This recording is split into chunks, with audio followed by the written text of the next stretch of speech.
धामणी ग्रामपंचायत हद्दीतील जरंडी येथे जीवनधारा प्रकल्प लोकार्पण सोहळा संपन्न.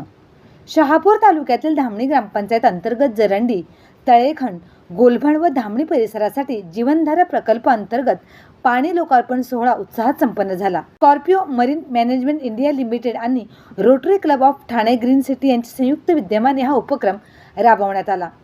कार्यक्रमास कुणबी सेना प्रमुख विश्वनाथ पाटील, ओबीसी नेते प्रकाश भांगरत, अनिल निचिते यांची प्रमुख उपस्थिती लाभली. गावातील महिलांना पाणीटंचाईच्या काळात डोक्यावर हंडी घेऊन लांब अंतराची पायपीट करावी लागत होती. या गंभीर समस्येची दखल घेत ग्रामपंचायत माजी सरपंच अशोकवीर तसेच विद्यमान सरपंच सुगंधावीर, उपसरपंच कांचन घरत, बाळू मांजे, किसन भोईर, एकनाथ महाराज मांजे, चंदर मांजे व कमिटी सदस्यांनी विशेष मेहनत घेऊन सातत्याने पाठपुरावा केला.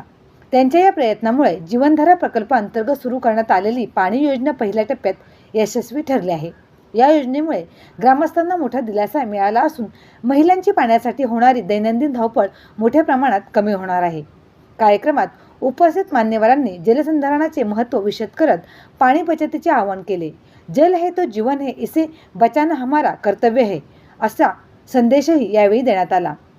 यावेळी स्कॉर्पिओ मरीन मॅनेजमेंट इंडिया लिमिटेडच्या CSR head Shri Yashodhara Chakraborty, chief manager Anant Ghanekar, Apratim Singh, Sairam Mistry, Mayank Desai, Rotary क्लबचे अध्यक्ष सुरेश कल्याणकर, सेक्रेटरी जितेंद्र कुलकर्णी, ग्लिलिश क्रिस्ट, सावली संस्थेचे अध्यक्ष विजय घोलप, सेक्रेटरी शांताराम माने, धामणी ग्रामपंचायतीच्या सरपंच सुगंधावीर, उपसरपंच कांचन घरत, माजी सरपंच अशोकवीर, ग्रामसेवक प्रतीक्षा साळवी, सदस्य भरत मांजे, संजय भोईर, सौ स्वरा सांडे, सौ सीमा फोडसे यांच्यासह ग्रामस्थ मोठ्या संख्येने यावेळी उपस्थित होते.